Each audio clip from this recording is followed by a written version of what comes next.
You're watching Colorado's news channel. This is News 4. Scott, they say they may be connected because they're all happening in the same two-block area in Boulder. Good morning, Kathy. And investigators here will be testing both the remains and the clothing found to see if it does indeed belong to Jared Atadero. Police say a man was walking along Market Street here and just started shooting on busy city streets. Fox 5 News Daybreak with Christine Mahoney. Good morning, everybody, and welcome to Fox 5 News Daybreak. Well, we do have some breaking news to tell you about tonight. Well, in this half hour's business brief. That's not Ted. That's actually not me. This is me. Oh my gosh, Ted. What kind of squirrel's nest I have on my head this morning. But it's pretty thick, believe me. And his mama cried. Believe it or not, it's at the Logan County Fairgrounds in Sterling. Gates open at 7. Tickets are still available at the Mega Music Store in Sterling. And the band does hope to raise a lot of money, $15,000 a week on this tour for the victims' families. The band was playing, you might remember, at the Station nightclub in West Warwick, Rhode Island back in February when their pyrotechnics started a fire there. 100 people died in that blaze and 200 were injured.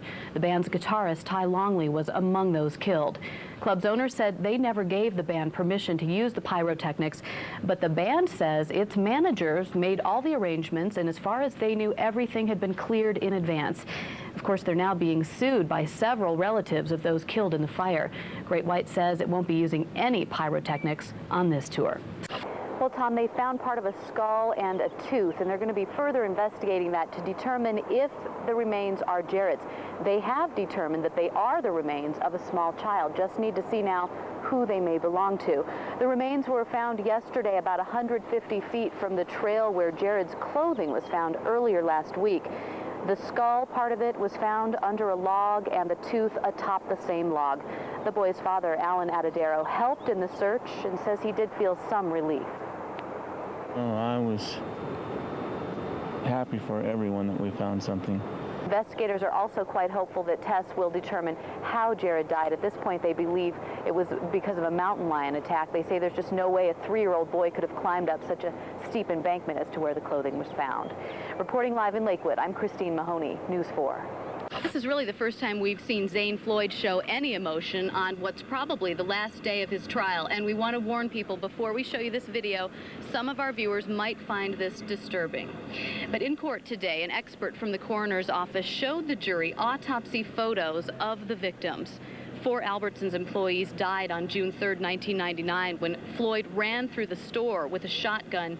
Family members of the victims broke down in court today as they listened to the graphic details of the crime. And Zane Floyd himself listened as prosecutors played a tape of his confession to police.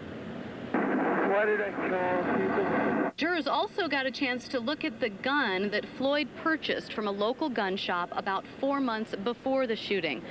Good morning, and this morning, of course, we are awaiting that news conference from President Bush and details from the Pentagon about the deaths of Uday and Qusay. U.S. military officials say that Saddam Hussein's sons were killed during an intense firefight at this house in Mosul. Saddam's grandson was also killed. The home belongs to a cousin of Saddam Hussein, who's a tribal leader in that region. Now, this video shows Saddam along with his sons, both known for their ruthless treatment of the Iraqi people, especially Uday, the eldest. Iraqi exiles say he murdered at will and tortured with zeal.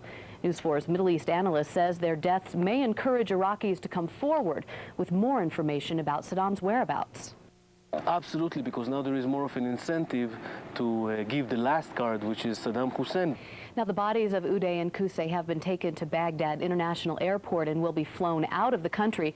U.S. officials haven't said why that is or where they'll be taken. Kim?